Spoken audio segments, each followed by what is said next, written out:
जगत प्रभु आप बता पाएंगे? प्रवृत्ति मार्ग, निवृत्ति मार्ग है जी। मिश्र भगवान प्रभु, प्रवृत्ति मार्ग क्या होता है, निवृत्ति मार्ग क्या होता है?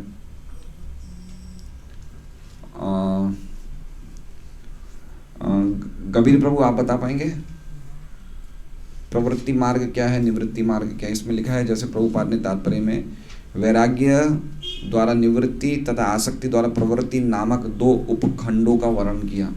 तो प्रवृत्ति क्या है, निवृत्ति क्या है, या प्रवृत्ति मार्ग क्या है, निवृत्ति मार्ग क्या है? मार्ग तो यानी कि रास्ता, पथ।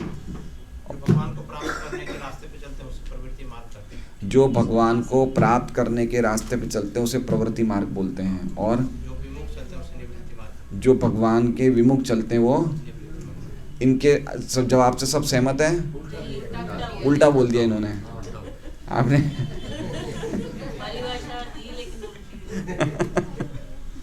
प्रतिलोम। तो प्रवृत्ति मार्ग का अर्थ होता है वो मार्ग जो मार्ग ऑफ एंजॉयमेंट। प्रवृत्ति मतलब प्रवृत्ति में लगना, मतलब भौतिक जगत के कार्यों में लगना। प्रवृत्ति मतलब हम बोलते हैं ना, अब लगना, अब भौतिक जगत के रंचों में लग जाओ, ठीक है, प्रपंचों में लग जाओ। तो लगना मतलब प्रवृत्ति मतलब उसे बोलते हैं इंग्लिश में द रोड ऑफ एंजॉयमेंट, है ना। क्या कहते हैं प्रवृत्ति को? आसक्ति नहीं, एंजॉयमेंट को क्या बोलेंगे हिंदी में, क्या बोल सकते हैं? विषय का मार्ग, विषय भोगों का मार्ग बोल सकते हैं, ये होता है प्रवृत्ति मार्ग। और निवृत्ति मार्ग मतलब विरक्ति का मार्ग, द पाथ ऑफ रिनंसिएशन, विरक्ति का मार्ग। तो दो मार्ग हैं, एक प्रवृत्ति का, एक भौतिक जगत में लगने का मार्ग है, और एक भौतिक जगत से निकलने का मार्ग है, ठीक है। तो प्रवृत्ति मार्ग और निवृत्ति मार्ग। तो ज़्यादातर जो भौतिक जगत में हम सब लोग हैं वो कौन से मार्ग में हैं? प्रवृत्ति मार्ग में हैं, ठीक है। प्रवृत्ति मार्ग मतलब हम लोग सब लोग इसी सेंस से आए हैं इस जगत में कि हमें जगत में एंजॉय करना है, हमें अपनी इंद्रियों के द्वारा खूब सुख विलास भोग करना है, तो इसे कहते हैं प्रवृत्ति मार्ग। शास्त्रों में प्रवृत्ति मार्ग को संस्तुति करी गई है। तो प्रवृत्ति मार्ग करने का अर्थ यह है कि आप भोग विलास करो, लेकिन शास्त्रों के नेटवर्क के अंदर, ठीक है, मतलब धर्म की आड़ में आप करो, भोग विलास करो, विवाह करना है, जो भी करना है करो, लेकिन क्या होना चाहिए? धर्म के अनुसार। इसे बोलते हैं प्रवृत्ति मार्ग। और निवृत्ति मार्ग मतलब आप पूरी तरह से विरक्त हो जाओ, लेकिन वो भी धर्म के अनुसार, है ना। तो दोनों मार्ग सही हैं, प्रवृत्ति मार्ग, निवृत्ति मार्ग। लेकिन भगवान के प्राप्त करने के मार्ग के लिए हमें एटलीस्ट हमें निवृत्ति मार्ग पे तो जाना ही पड़ेगा। प्रवृत्ति मार्ग से भगवत प्राप्ति नहीं हो सकती है। प्रवृत्ति मार्ग से क्या होगा कि हम अपने मतलब प्रवृत्ति मार्ग को क्यों बताया गया है कि भाई आप प्रवृत्ति करने की इच्छा तो वो भी करो, लेकिन धर्म के अनुसार करोगे तो साथ साथ में आपको थोड़ा पुण्य भी मिलेगा, ठीक है। तो आपके पुण्य को एक्सिलरेट करने के लिए, बढ़ाने के लिए प्रवृत्ति मार्ग का संस्तुति करी गई है, क्योंकि बिना प्रवृत्ति मार्ग में जो भोग विलास करेंगे बिना धर्म के तो पाप हो जाता है, जो आज हम देख रहे हैं। आज भी हर एक व्यक्ति एंजॉयमेंट कर रहा है। तो ऐसा नहीं था कि पहले के लोग नहीं करते थे, पहले के लोग भी करते थे पूर्व काल में, वैदिक काल में, लेकिन उनका जो एंजॉयमेंट करने का मार्ग था धर्म पे आधारित था। लेकिन आज क्या है कि लोगों को धर्म से कोई लेना देना नहीं है, लोगों को जो प्रकार की इंद्रिय सुख चाहिए उनको प्राप्त होता है, तो पाप मार्ग हो गया, प्रवृत्ति मार्ग नहीं हो गया, पाप मार्ग हो गया। तो हम एग्जाम्पल देख सकते हैं, जैसे प्रजापति दक्ष, ठीक है, उनके 10,000 पुत्र थे, और 10,000 पुत्र को उनको विवाह करवाना था। विवाह करवाना मतलब प्रवृत्ति मार्ग, ठीक है। तो विवाह करवाना था, लेकिन विवाह करवाने के पहले उन्होंने क्या किया? 10,000 पुत्र को बोला कि जाओ तपस्या करके आओ, तपस्या करो, अच्छी तरह अपने हृदय को शुद्ध करो, उसके बाद प्रवृत्ति मार्ग में प्रवेश करो, ठीक है। तो धर्म के अनुसार कोई ना कोई प्रकार का एक तपस्या होनी चाहिए, कुछ होना चाहिए।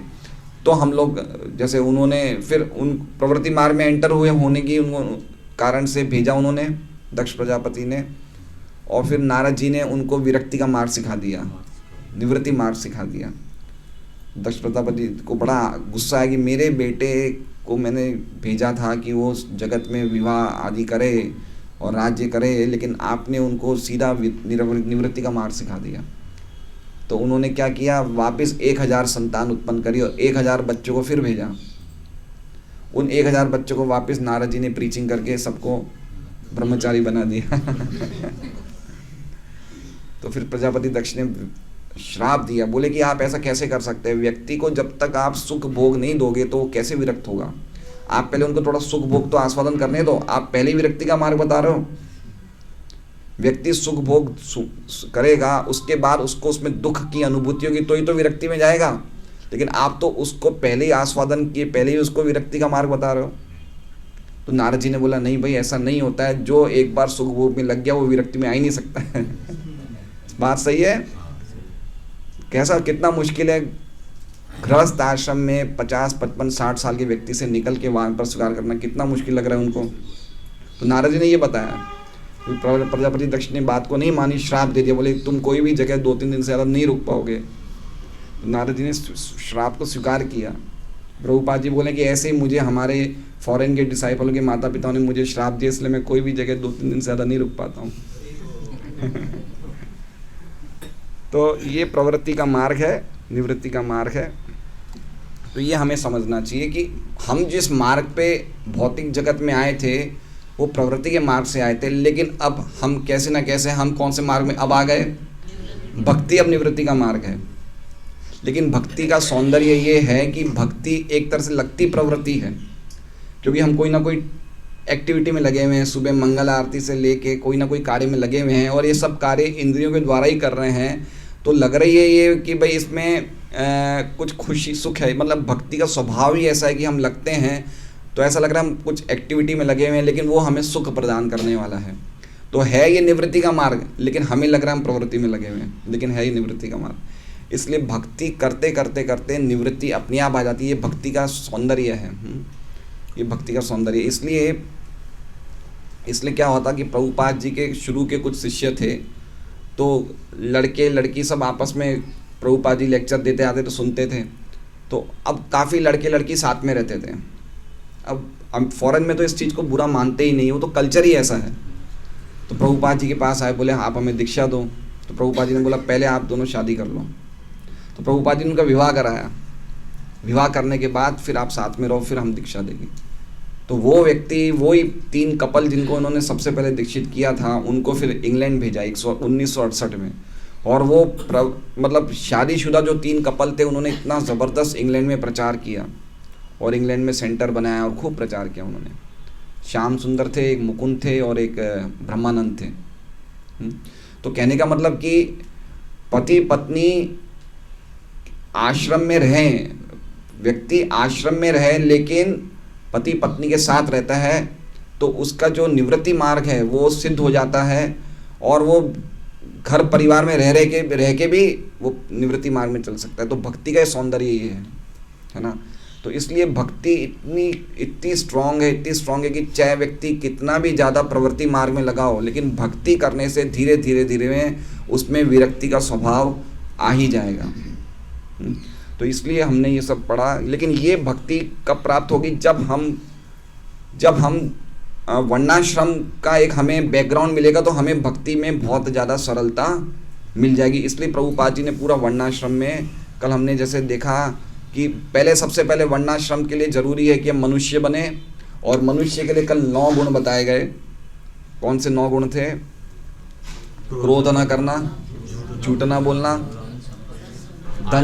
धन संपदा का समान वितरण करना, क्षमा करना, अपनी वैद्य पत्नी से संतान उत्पन्न करना, मन से शुद्ध तथा शरीर से स्वच्छ रहना, किसी के प्रति शत्रु भाव न रखना, सरल होना तथा सेवकों या आश्रितों का पालन करना। उपयुक्त प्राथमिक गुणों को अर्जित किए बिना मनुष्य को सभ्य नहीं कहा जा सकता। इसके बाद हमने कल ब्राह्मणों के भी देखे, ब्राह्मणों को कौन कौन से ब्राह्मणों में योग्यता गुण होनी चाहिए। क्या देखा था कि सबसे पहले इंद्रियों का कंट्रोल, दूसरा अपनी खुद की पत्नी से भी उसको मैथुन जीवन कंट्रोल रखना चाहिए। तीसरा क्या देखा था हमने, वैदिक प्रणाली के अनुसार जीवन जीना चाहिए।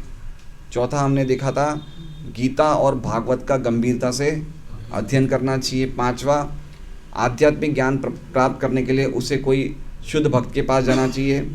और छठा, उसे कोई भी ऐसे कार्य नहीं करने चाहिए जो शास्त्र में वर्जित हो। और उसका उदाहरण हमने देखा था कि अगर कोई व्यक्ति नशा कर रहा हो तो दूसरे व्यक्ति को नशा रोकने के लिए नहीं बोल सकता है। तो ये हमने कल ब्राह्मणों में उनके स्वभाव के अनुसार।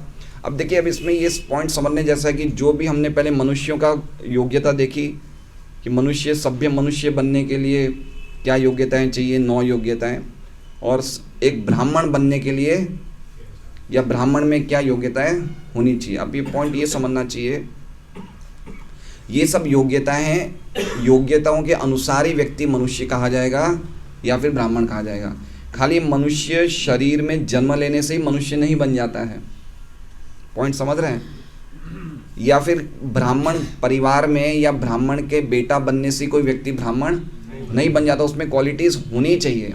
प्रभुपाद जी उदाहरण देते कि मान लो कोई बहुत बड़ा डॉक्टर है, तो डॉक्टर के घर में एक जन्म लेने से कोई लड़का डॉक्टर नहीं बन जाता है, उसको क्वालिफिकेशंस अर्जित करने चाहिए, उसको अच्छा अवसर मिलेगा डॉक्टर बनने का क्योंकि उसके बाप डॉक्टर हैं।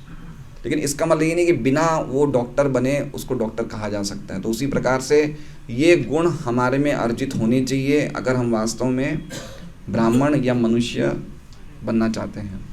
पर्टिकुलरली भक्ति के मार्ग में हमने देखा था कि भक्त एक वैष्णव ऑलरेडी ब्राह्मण है, जो वैष्णव होता है उसमें ब्राह्मण के गुण होने ही चाहिए।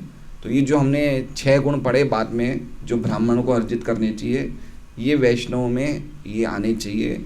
और सबसे पहला गुण बताया है इंद्रियों का कंट्रोल। जब तक इंद्रियों को संयम नहीं करेंगे तब तक भवसागर से निकलने का कोई प्रश्न ही नहीं उठता है। ठीक है, अब हम आगे शासक वर्ग। अब देखिए, शासक वर्ग मतलब क्षत्रिय।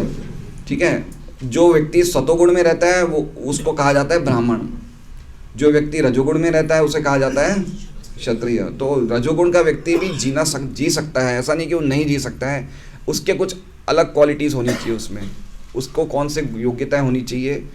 तो ये हम इसमें बता रहे हैं। शासक वर्ग के सदस्यों अर्थात क्षत्रियों को विशेष सलाह दी जाती है कि वे दान तो दें किंतु किसी भी परिस्थिति में दान। अब देखा, जो एडमिनिस्ट्रेटिव क्लास है या हम बोल सकते हैं जो हमारी सरकार है, जो कोई देश की सरकार है या कोई राजा है, अगर कोई कहाँ पे डेमोक्रेसी नहीं है, डिक्टेटरशिप है, तो राजा है, राजा या कोई भी सरकार को दान देना चाहिए, लेना नहीं चाहिए। अभी क्या हो रहा है, अभी ले रहे हैं लेकिन दे रहे हैं नहीं है, हो गया उल्टा काम। ये बिल्कुल सत्य बात है कि कभी भी सरकार क्षत्रिय दान नहीं ले सकता है। दान देता है, लेता नहीं है। वो लेता किस रूप में? टैक्स के रूप में। टैक्स ले सकता है, दान नहीं ले सकता है। तो इसमें प्रभुपाद जी बता रहे हैं कि भीष्मदेव कहना चाहते हैं कि क्षत्रिय को सलाह दी जाती है कि वो दान तो दे किंतु दान कोई भी परिस्थिति में न ले। आधुनिक प्रशासक राजनीतिक कार्यों के लिए धन संग्रह, तो राजनीतिक कार्यों के लिए धन संग्रह होता है, कोई भी इलेक्शन होता है तो फंड्स मांगते हैं, हम देखते हैं कोई ना कोई काम होता है तो फंड्स मांगे जाते हैं, किंतु वे किसी भी राजकीय समारोह में नागरिकों को दान कभी नहीं, कोई भी समारोह में दान। आखिरी मुझे याद है 3-4 साल में हमें दान में खाली कोविड के टीके ही मिले थे जो फ्री में मिले थे, और तो कुछ दान में मिला नहीं था, है ना। दान नहीं मिलता है, सरकार दान नहीं देता है। ये शास्त्रों के आदेशों के सर्वथा विपरीत है, बिल्कुल विपरीत है। प्रशासक वर्ग को शास्त्रों में निपुण होना चाहिए लेकिन उन्हें शिक्षक का पेशा नहीं अपनाना चाहिए। अब शिक्षक का पेशा ब्राह्मणों के लिए, प्रशासकों के लिए नहीं है, लेकिन उन्हें शास्त्रों का ज्ञान शास्त्रों में निपुण होना चाहिए। अब पहला हमने देखा था ब्राह्मणों में क्या होना चाहिए, गंभीरता से गीता और भागवत पढ़ना चाहिए। क्षत्रिय गंभीरता से नहीं पढ़ेगा लेकिन ज्ञान तो होना चाहिए, उसे शास्त्रों का ज्ञान होना चाहिए। अगर वो शास्त्रों का ज्ञान नहीं रखेगा, कोई भी सरकार के, मान लीजिए हमारे मंत्री हैं या मंत्रिमंडल है या जो भी सरकार के व्यक्ति हैं, अगर उनको शास्त्रों का ज्ञान नहीं होगा तो वो कुछ ऐसे नियम बना देंगे जो नियम मानव समाज के लिए घातक हो सकते हैं। समझ गए वैसे? जैसे डाइवोर्स लॉज, ये शास्त्रों में डाइवोर्स का अनुमोदन नहीं है, ठीक है। एबॉर्शन शास्त्रों में इसका अनुमोदन नहीं है। या हम समझ सकते हैं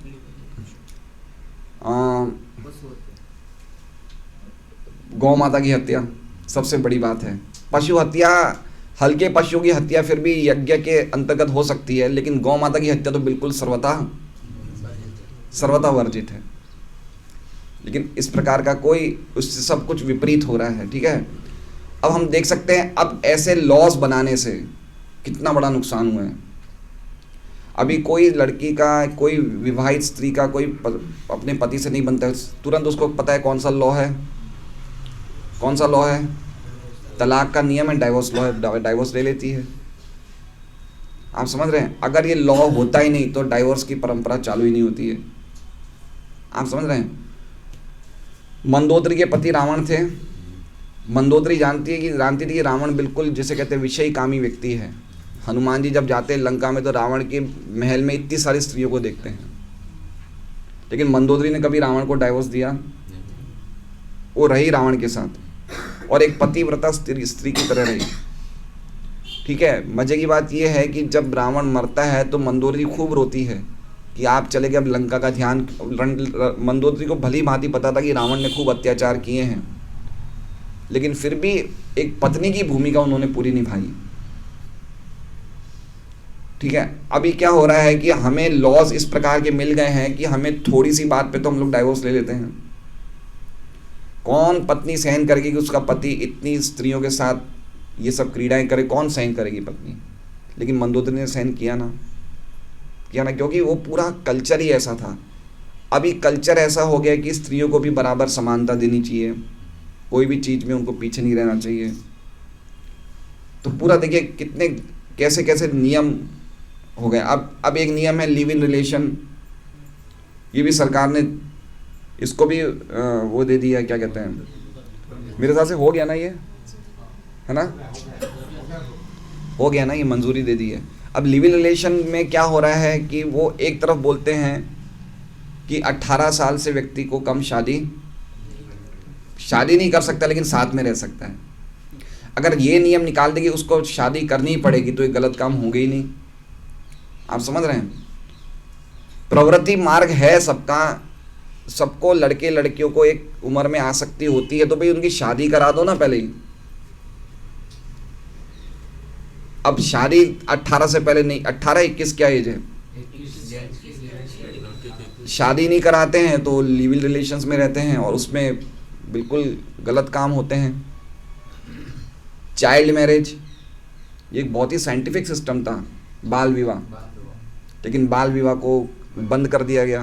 प्रभुपाद जी कहते थे कि मेरे पिताजी की उनकी 7-8 साल 9 साल में उम्र में शादी हो गई थी, मेरी दादी की उम्र 9 साल थी, दादा की उम्र 11 साल थी, उस टाइम में उम्र हो जाती थी। तो सिस्टम क्या था कि जब स्त्रियां कन्यत्व को प्राप्त करती है उसी टाइम अगर उसका किसी से लड़का पसंद कर दिया है तो उस लड़के को जीवन भर वो कभी भूलेगी नहीं। उसके हृदय में उस लड़के के लिए जो समर्पण भाव होगा वो इतना ज़बरदस्त होगा कि उस लड़के के लिए वो अपना शरीर भी त्याग देगी। अब ये ख़त्म हो गया है, इसलिए क्या हो रहा है, कितना बड़ा आजकल शादियाँ 25-25, 30-30 साल तक शादियाँ नहीं हो रही है, और शादियों के पहले ही हर एक लड़की प्राय ज़्यादा देखे जाता है वो किसी ना किसी को मन पसंद कर लेते हैं।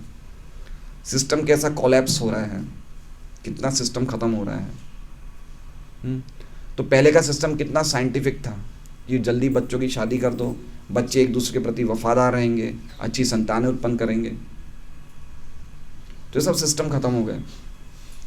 तो पहले के सिस्टम गलत नहीं थे, लेकिन उनके साइंटिफिक पूरा वो था। जैसे सती सिस्टम है, सती सिस्टम में क्या था कि पति मरते थे तो पत्नियां उनके साथ,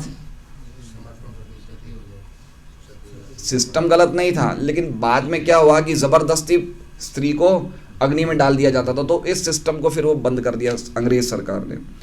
सिस्टम ये था कि पहले पत्नी के हृदय में पति के लिए जो प्रगाढ़ भावना थी समर्पण की, वो इतनी ज़्यादा थी कि मृत्यु के टाइम पे जो पत्नी के हृदय में विरह की अग्नि जलती थी वो अग्नि अंत्येष्टि क्रिया की अग्नि से ज़्यादा तेज थी।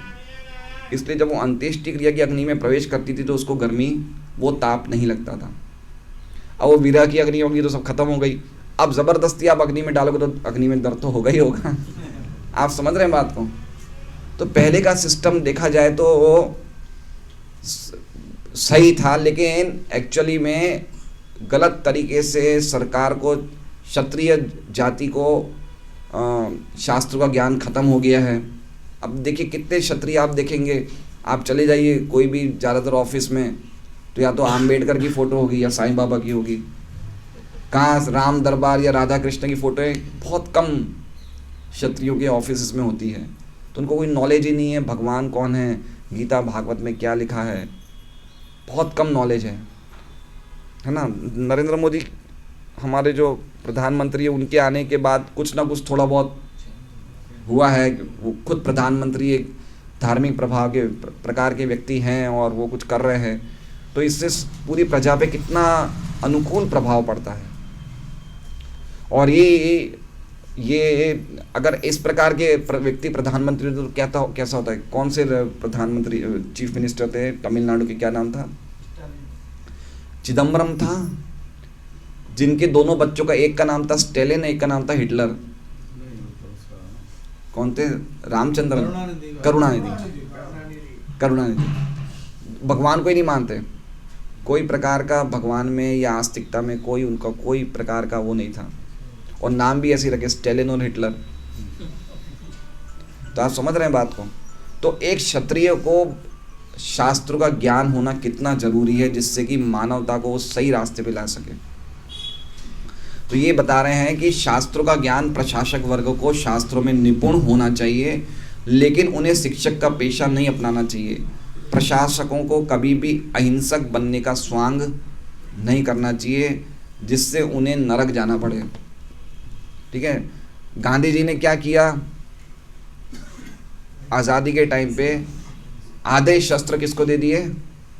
बोले ये पाकिस्तान के शस्त्र हैं, ये पाकिस्तान को दिए जाए। और पाकिस्तान को जब वो शस्त्र मिले, उन्हीं शस्त्रों से उन्होंने भारत पे हमला किया। आप समझ रहे हैं?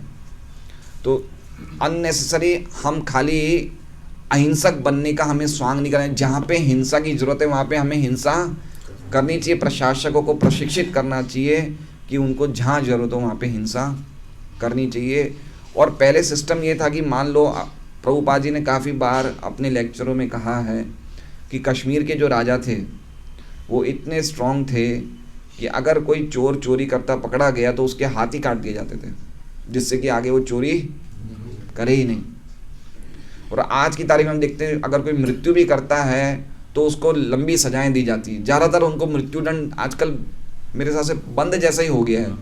कोई बहुत रेयर केसेस हैं, ज़्यादातर उनको वो क्या कहते हैं, लाइफ टाइम आजीवन कारावास दिया जाता है, फिर छोड़ दिया जाता है।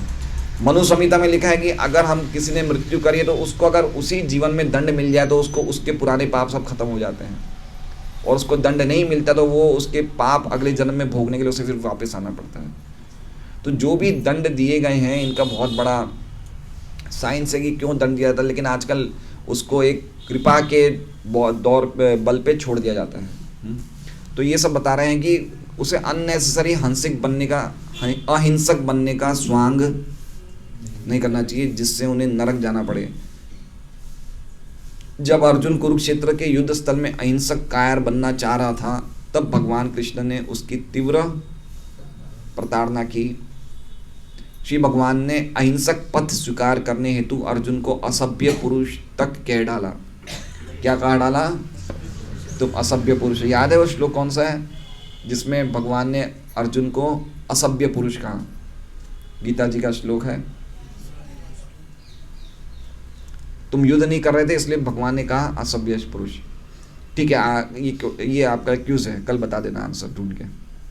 क्वेश्चन दिया मैंने, कहाँ पे भगवान ने अर्जुन को युद्ध नहीं करने के लिए असभ्य पुरुष कहा है? अशोच्यान अन्वशोचस्तम प्रज्ञावादांश भाषसे। चलिए एक हिंट दे देता हूँ, वो है दूसरा अध्याय, अनार्य जुष्टम। कौन बोले? गिरधर लीला प्रभु। अनार्य जुष्टम कूतस्त्वा कशमलमिदम विषमे समुपस्थितम अनार्य जुष्टम अस्वर्गम अकीर्तिम कर्म अर्जुन। अनार्य जुष्टम, तुम्हारे कार्य अनार्य जैसे हैं। अनार्य मतलब आर्य नहीं है, सभ्य नहीं है, तुम असभ्य कार्य कर रहे हो। असभ्य को ये चीज़ शोभा देती है कि युद्ध के टाइम पे तुम भाग रहे हो। 2.2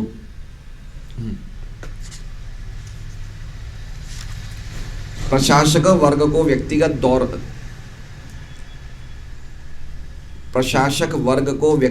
तौर पर सैन्य शिक्षा में प्रशिक्षित होना चाहिए।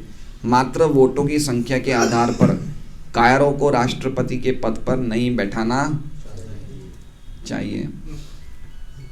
एक छत्र राजा अत्यंत वीर पुरुष होते थे, अतएव यदि एक छत्र राजा को कर्तव्यों का नियमित प्रशिक्षण दिया जाए तो राजतंत्र पद्धति को चालू रखना चाहिए। प्रभुपाद जी एक्चुअली में देखा जाए तो प्रभुपाद जी के अगर हम बुक्स पढ़ेंगे तो प्रभुपाद जी बहुत ज़्यादा डेमोक्रेसी से ज़्यादा डिक्टेटरशिप के फेवर में थे कि अगर एक राजा अच्छा होगा। और प्रभुपाद जी ने जब पत्र लिखा इंदिरा गांधी को तो प्रभुपाद जी ने यही कहा कि संजय गांधी को राजा बनाओ और मैं मंत्री बनूंगा। प्रभुपाद जी ने पत्र लिखा, वो इंदिरा गांधी को देना चाहते थे वो पत्र। तो प्रभुपाद जी बहुत ज़्यादा कि एक राजा जो पुण्यशाली राजा है, जो शास्त्रों के हिसाब से चलाने वाला राजा है, वो बहुत अच्छा है डेमोक्रेसी से। युद्ध में राजा या राष्ट्रपति को तब तक घर नहीं लौटना चाहिए जब तक वो शत्रु द्वारा घायल लेकिन फिर प्रभुपाद जी कह रहे हैं आज का तथाकथित राजा कभी युद्ध भूमि तो जाता ही नहीं है वो युद्ध भूमि में जाता ही नहीं है। वो जो भी काम कर रहा है कहाँ से करता है? वो तो भाई कैबिन में ही बैठा है, सैनिकों को भेज दिया। वो झूठी राष्ट्रीय प्रतिष्ठा की आशा में सैन्य शक्ति को कृत्रिम रूप से प्रोत्साहित करने में अत्यंत दक्ष होता है। जैसे जैसे प्रशासक वर्ग वणिकों तथा श्रमिकों की टोली का रूप धारण कर लेते हैं तो सरकार की संपूर्ण प्रणाली ही दूषित हो जाती है। प्रशासक वर्ग मतलब अगर हमारे मंत्रिमंडल में हमारे मंत्री हैं, वो सब अगर उनमें क्षत्रिय भावना नहीं है और उनमें वैश्य की भावना है या शूद्रों की भावना है तो पूरी सरकारी व्यवस्था खत्म हो जाती है ना। तो हम देख रहे हैं जो भी आजकल मंत्री ज़्यादातर जो बन रहे हैं, ज़्यादातर प्रायः जो बन रहे हैं वो सब शूद्र और वैश्य। वो अपनी कुछ ना कुछ उनको कमाने के लिए मंत्री बनते हैं या कुछ ना कुछ अपना जोर बताने के लिए बनते हैं, लेकिन कभी भी उनमें क्षत्रिय के गुण नहीं पाए जाते हैं।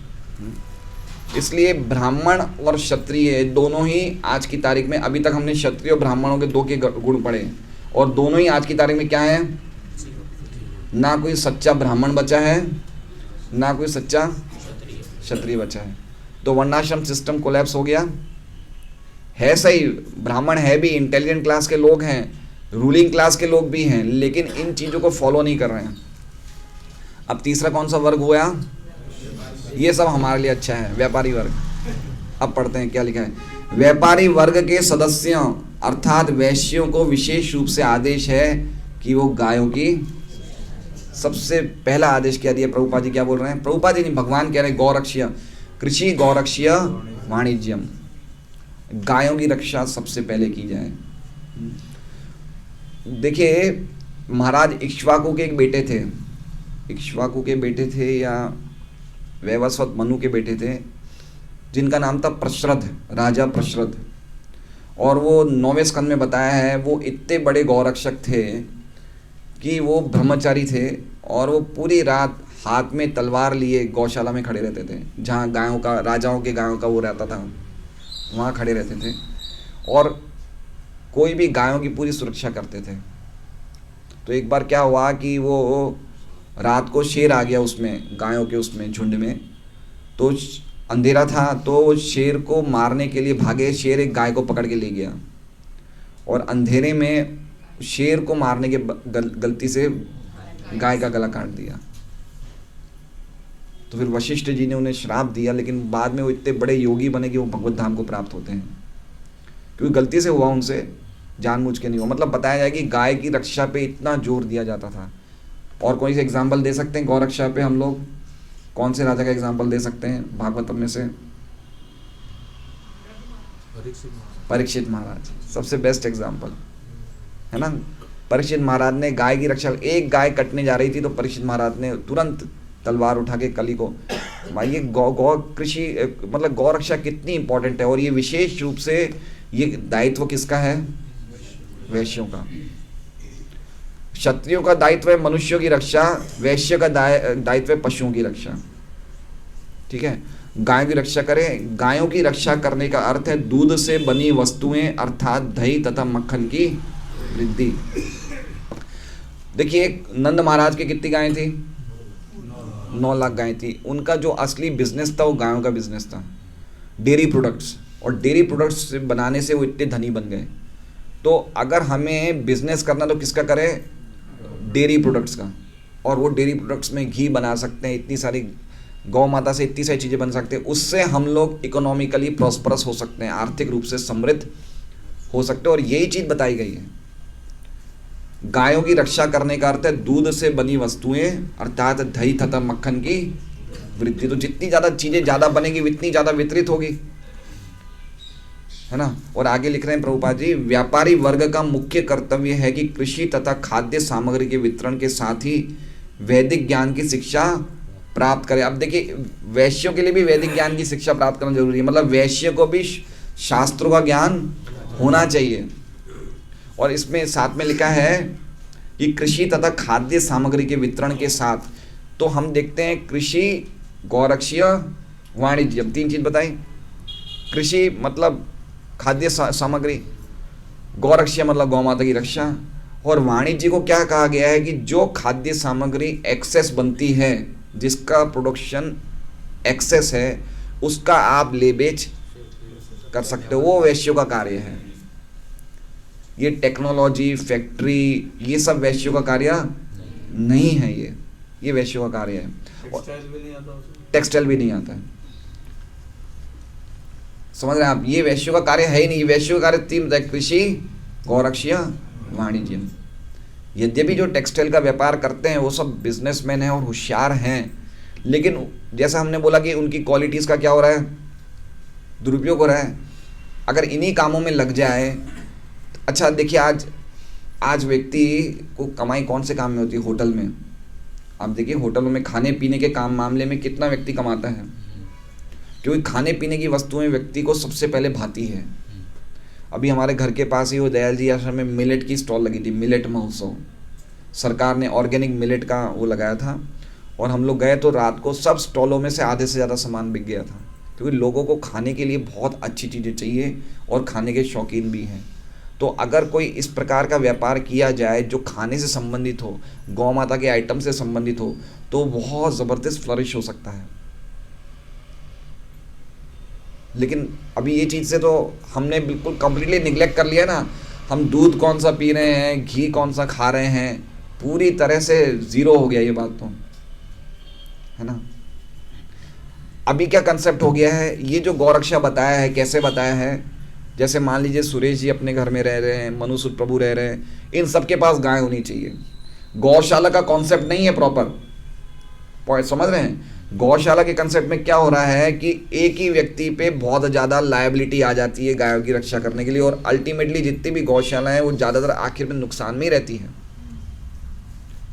क्यों नुकसान में रहती है? क्योंकि एक व्यक्ति तो पालन कर नहीं रहा है, अरे हर एक व्यक्ति तो पालन कर नहीं रहा है, एक ही व्यक्ति कर रहा है। इतनी सारी गायें देखना, ज़्यादातर क्या होता है, 200 गायें, जो 200 गाय में से 10% गायें दूध देती है एक टाइम पे, तो उनके लिए गौचारण की जगह सरकार ने नहीं बची। अब वो गौचारण कहाँ करेंगे? पहले सरकार का नियम, हर एक शहर में, हर एक गांव में गौचारण की भूमियाँ होती थी, वो तो सब जब्त, वो तो सब इंडस्ट्रियों को दे दी, फैक्ट्री को दे दी। गाय घूमे के चारा तो खा ही नहीं सकती है, एक जगह बंधी रहती है,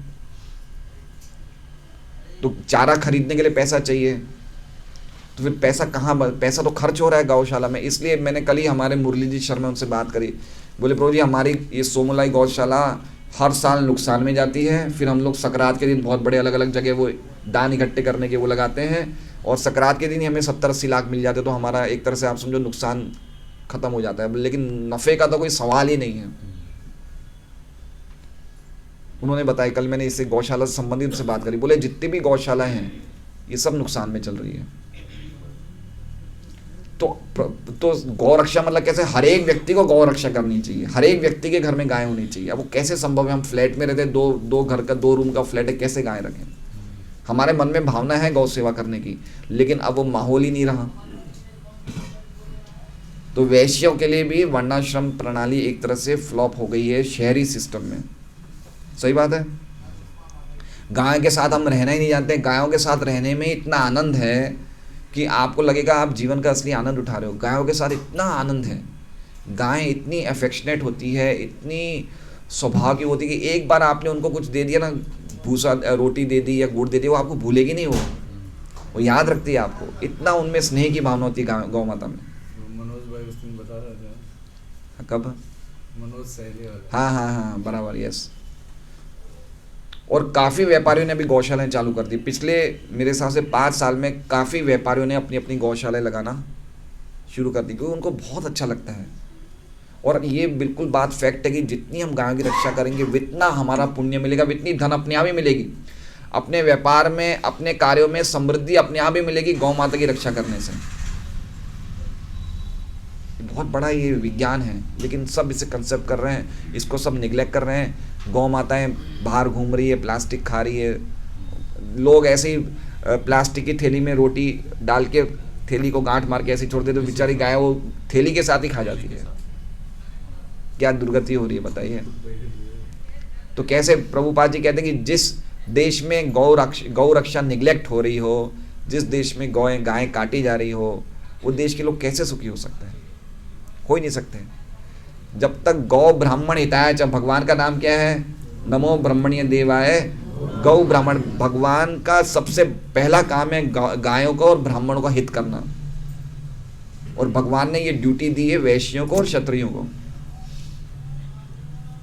तो ये क्षत्रिय ब्राह्मणों की रक्षा करते हैं, तो क्षत्रिय बचे नहीं, और वैश्य गौ की रक्षा, वैश्य नहीं बचे।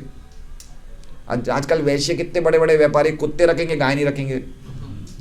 अब देखिए कितने उनके, आप देखिए कुत्ते घर में रहते हैं, सोसाइटी में कुत्ते रहते हैं, तो कोई ऑब्जेक्शन नहीं। गाय लाओगे तो ऑब्जेक्शन होगा। तो पूरा सिस्टम देखिए क्या गड़बड़ा गया है। बिना वर्णाश्रम प्रणाली के आगे आप, अभी हमें फिर भी थोड़ी बहुत हमें खुशी है, आगे जाके तो इतना सिस्टम हॉरिबल हो जाएगा कि हमें लगेगा यहाँ रहना मुश्किल है। ये आने वाला दिन कि हमारा रहना मुश्किल हो जाएगा। हम सोचेंगे भाई कहीं चले जाएं यहाँ से छोड़ के। शहरी जीवन इतना ज़्यादा खतरनाक हो जाएगा।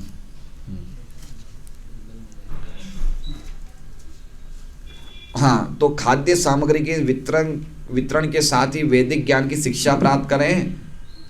और ये मत बोलिए प्रभु जी, ये मत बोलिए, गड़बड़ लाइन है। और दान देने में प्रशिक्षित हो। देखिए ये वैश्यों की क्वालिटी है। वैश्य क्या है?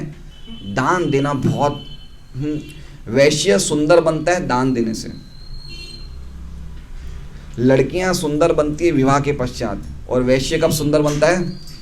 दान देने से। वैश्यों का बहुत बड़ा स्वभाव है। उनको दान देने में हृदय खोल के दान देना चाहिए, है ना। ये वैश्यों का एक क्वालिटी होनी चाहिए कि वो दान देने में कभी भी पीछे हटना नहीं चाहिए उन्हें।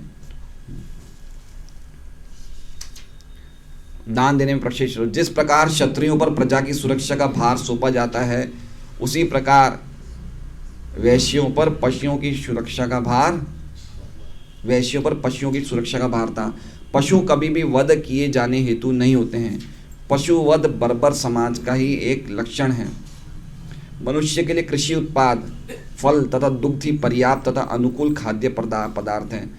अब देख रहे हैं कितने वैश्य हैं। वैश्यों के लिए बताया है भाई, क्षत्रियों के लिए कभी कभी मीट ईटिंग और ड्रिंकिंग अलाउड होता है, क्षत्रियों के लिए, वैश्यों के लिए नहीं। लेकिन आजकल जितने व्यापारी हैं, प्राय उनके घर में, ज़्यादातर जो बड़े घर के व्यापारी, उनके घर में ड्रिंकिंग और नॉनवेज थोड़ा थोड़ा चालू हो गया है। सही बात है। और इसमें प्रभुपाद जी कह रहे हैं कि कृषि उत्पाद, फल तथा दुग्ध ही पर्याप्त तथा अनुकूल खाद्य पदार्थ है।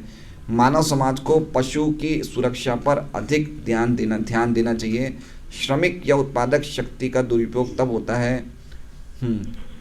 तो अब हम देख रहे हैं श्रमिक की उत्पादक शक्ति का दुरुपयोग तब होता है जब उसे औद्योगिक कार्यों में लगा दिया जाता है। विभिन्न प्रकार के उद्योग कभी भी मनुष्य की अनिवार्य आवश्यकताओं यथा चावल, गेहूं, धान्य, दूध, फल, तरकारी का उत्पादन नहीं कर सकते। तो हम देख रहे हैं प्रभुपाद जी ने 1960-61 में लिखा था ये पहला कैंटो। तो उस टाइम नई नई फैक्ट्रियाँ खूब खुल रही थी।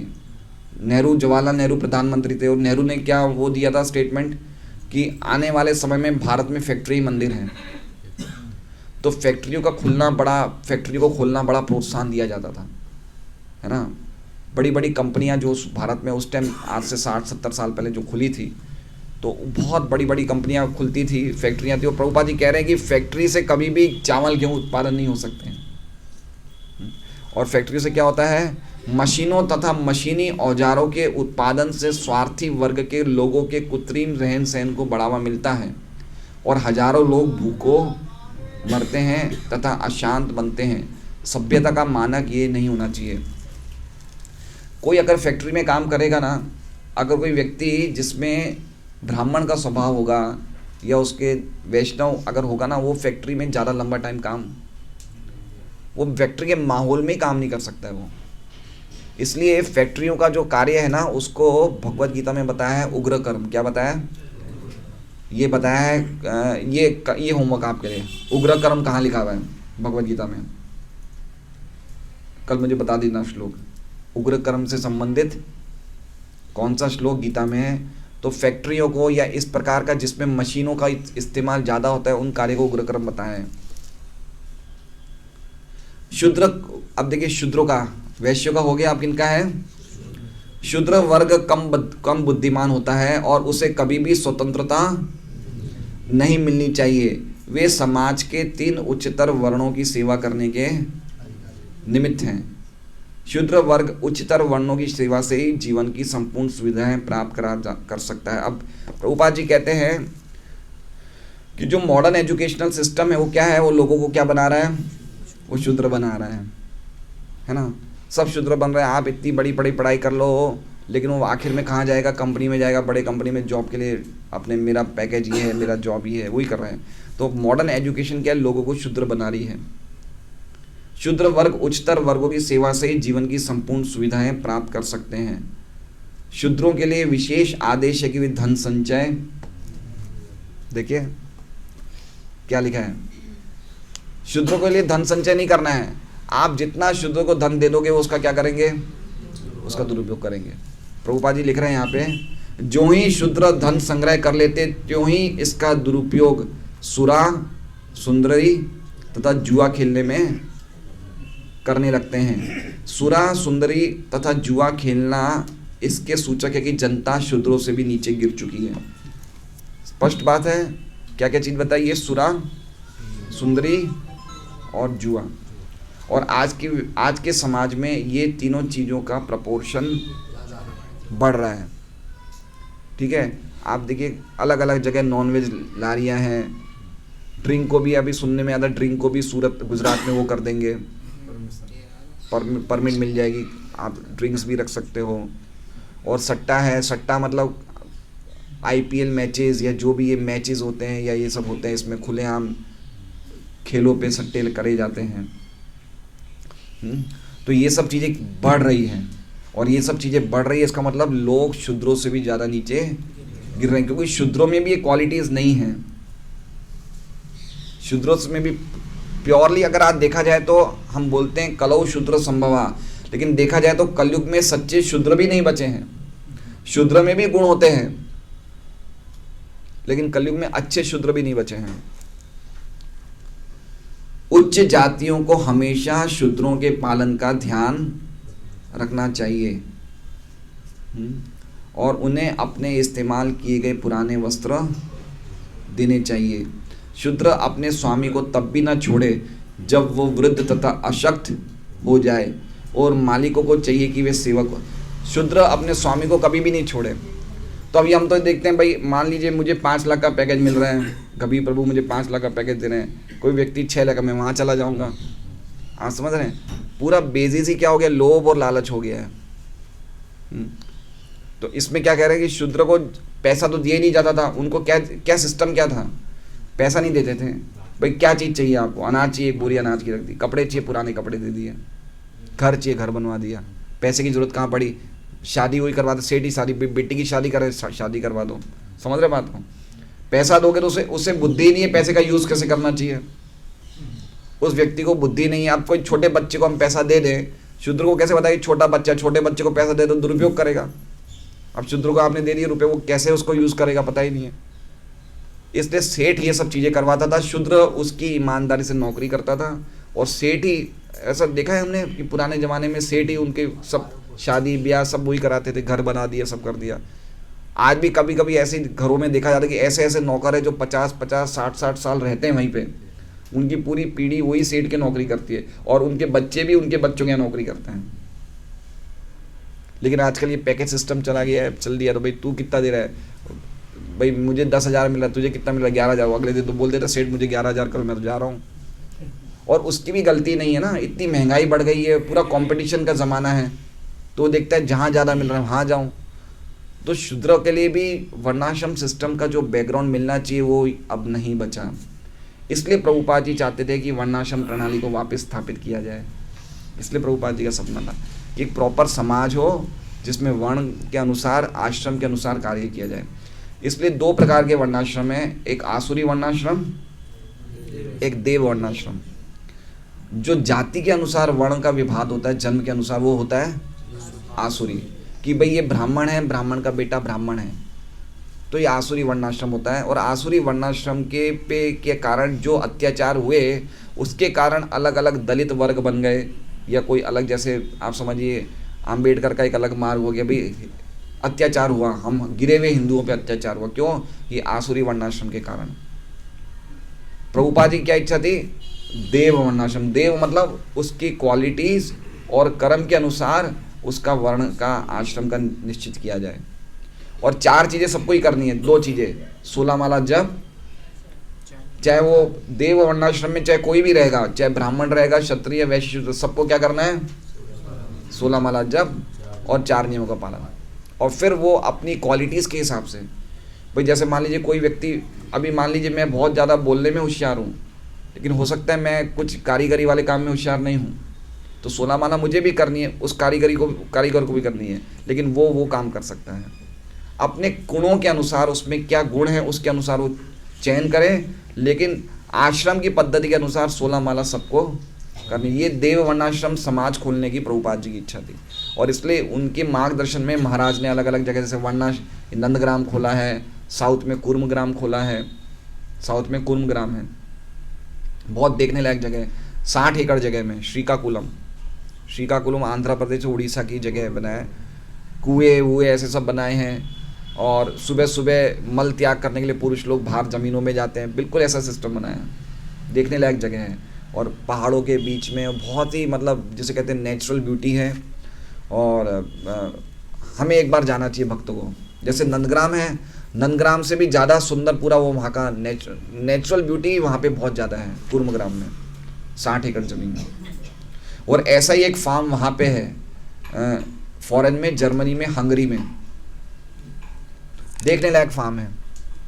कभी कभी अगर आपने देखा यूट्यूब पे आते हैं छोटे से, ये हंगरी का आता है वो, मतलब उन्होंने पूरा फार्म बनाया है। महाराज ने कहा है कि अगर कोई जाए तो देख के आए, वहाँ पे बहुत अच्छा वो लोग ऑपरेट कर रहे हैं।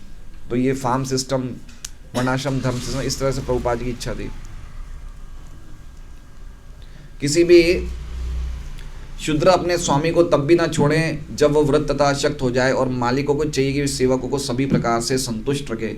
किसी भी यज्ञ के पूर्व सर्वप्रथम शूद्र को प्रचुर भोजन तथा वस्त्र द्वारा संतुष्ट किया जाना चाहिए। आज के समय में लाखों रुपए खर्च करके अनेकानेक समारोह मनाए जाते हैं, लेकिन बेचारे श्रमिकों को ना तो ठीक से भोजन दिया जाता है, न दान या वस्त्र इत्यादि दिए जाते हैं। इस प्रकार श्रमिक लोग असंतुष्टि बने रहते हैं, और इसलिए उपद्रव, तो ये जो उपद्रव, जो संस्थाएं खुली बीच में, ये इसी उपद्रव का कारण है। ये बहुत सारी संस्थाएं खुली, ये जो वो इसी कि भाई इन पे अत्याचार हो रहा है, इसी उपद्रव के कारण है। इस प्रकार से वर्ण विभिन्न वृत्तियों के वर्गीकरण है, और आश्रम धर्म आत्म साक्षात्कार के पथ पर क्रमिक प्रगति है। तो देखिए, हर एक वर्ण भी है, आश्रम भी है। हर एक वर्ण के साथ क्या है? आश्रम। गृहस्थ के साथ आश्रम, ब्रह्मचारी के साथ आश्रम। आश्रम किसका वर्गीकरण है? आप में कितना राग है और कितना वैराग्य है। वर्ण किसके हिसाब से? आपका क्या स्वभाव है। तो दोनों चीज़ें एक दूसरे पे आश्रित है ना। एक शूद्र भी वैराग्य के बल पे भगवान पे पहले पहुंच सकता है, अगर उसका वैराग्य, उसके आश्रम, इसलिए आश्रम दिए गए हैं। दोनों परस्पर संबंधित हैं। और एक दूसरे पर निर्भर हैं। आश्रम धर्म का मुख्य उद्देश्य ज्ञान तथा वैराग्य जागृत करना है। ब्रह्मचारी आश्रम भावी जीवन के लिए प्रशिक्षण स्थल है। इस आश्रम में ये शिक्षा दी जाती है कि ये संसार जीवों का वास्तविक घर नहीं है ना। बद्ध जीव भव बंधन के अंतर्गत पदार्थ के बंदी हैं। पदार्थ के बंदी मतलब समझ रहे हैं, पदार्थ के बंदी, इस शरीर के बंदी, हम शरीर में बंदी हैं ना हम लोग सब। हम लोग कहाँ कौन से जेल में रह रहे हैं? ये शरीर रूपी पदार्थ के जेल में रह रहे हैं। तो हम शरीर के अंदर रहने वाले बंदी हैं, पदार्थ के बंदी का अर्थ होता है। अतएव आत्म साक्षात्कार ही जीवन का अंतिम लक्ष्य है। तो ये क्या है? ये पहले ब्रह्मचारी आश्रम में सबको सिखाया जाता है। और ब्रह्मचारी आश्रम दोनों के लिए है, जो प्रवृत्ति मार्ग में जाना चाहता है उसके लिए भी है, जो निवृत्ति मार्ग में जाना चाहता है उसके लिए। प्रवृत्ति मार्ग का हमने कौन सा एग्जाम्पल दिया लेक्चर के शुरुआत में? दक्ष के बेटे, उनको पहले ब्रह्मचारी बनने के लिए सलाह दी राजा प्रजापति दक्ष ने कि जाओ पहले प्रवृत्ति मार्ग में भी जाना है तो भी ब्रह्मचारी बनो। और कौन सा एग्जाम्पल है? राजा प्राचीन भरी अपने 10,000 बच्चों को बोला जाओ समुद्र के नीचे एक तपस्या करो, उसके बाद शादी करना, है ना। तो ब्रह्मचारी आश्रम जो प्रवृत्ति मार्ग में जाना चाहते हैं उसके लिए भी है, जो संन्यास विरक्ति मार्ग में जाना चाहते हैं उसके लिए भी है। आश्रम धर्म की समस्त प्रणाली वैराग्य का एक साधन है। जो व्यक्ति वैराग्य की इस मूल भावना को आत्मसात नहीं कर पाता, उसे वैराग्य की उसी भावना से गृहस्थ जीवन में प्रवेश करने की अनुमति प्रदान की जाती है। तो जैसे मान लीजिए कि कोई ब्राह्मण वर्ण में है और उसका मन नहीं लग रहा है कि भाई मुझे शादी की आवश्यकता, ठीक है आप विवाह करो, लेकिन वैराग्य की भावना उसमें भी चालू रहनी चाहिए। हमारा पूरा भक्ति का धर्म ही क्या है? वैराग्य विद्या। जो चैतन्य महाप्रभु का जो मार्ग है, महाप्रभुर भक्त गणेर वैराग्य प्रधान, यहाँ देखी प्रीत हैया गौर भगवान। पूरा मार्ग ही वैराग्य का मार्ग, और वैराग्य देख के भगवान गौर महाप्रभु बहुत खुश होते हैं। अतएव जो व्यक्ति वैराग्य प्राप्त कर लेता है वो तुरंत ही चतुर्थ आश्रम अर्थात संन्यास ग्रहण कर सकता है। उसे मात्र भिक्षा पर ही निर्भर रहना होता है, धन संग्रह नहीं करना होता है, अपितु शरीर तथा आत्मा को सर्वोत्तम साक्षात्कार के लिए बनाए रखना होता है। गृहस्थ जीवन तो आसक्तों के लिए है, ठीक है। तो हम लोग सब मानना ही चाहिए, हम सब आसक्त हैं हम लोग। गृहस्थ जीवन तो आसक्तों के लिए है, वानप्रस्थ तथा संन्यास आश्रम उनके लिए है जो भौतिक जीवन से विरक्त हो चुके हैं। ब्रह्मचारी आश्रम तो आसक्त तथा विरक्त दोनों के लिए ही हैं, प्रशिक्षण के लिए होता है। तो प्रभुपाद जी ने देखिए बता दिया, ब्रह्मचारी आश्रम किसके लिए है? दोनों के लिए, आसक्त के लिए है, विरक्त के लिए। गृहस्थ किसके लिए है? खाली आसक्त के लिए। और गृहस्थ क्या है? ट्रेनिंग ग्राउंड है, जिससे कि धीरे धीरे वो विरक्त होकर वानप्रस्थ और फिर संन्यास ग्रहण कर लें। हरे कृष्णा। श्रीमद् भागवतम की जय। वांछा कल्पतरुभ्यश्च कृपा सिंधुभ्यो च पतितानां पावनेभ्यो वैष्णवेभ्यो। तो 3 पेज का ये तात्पर्य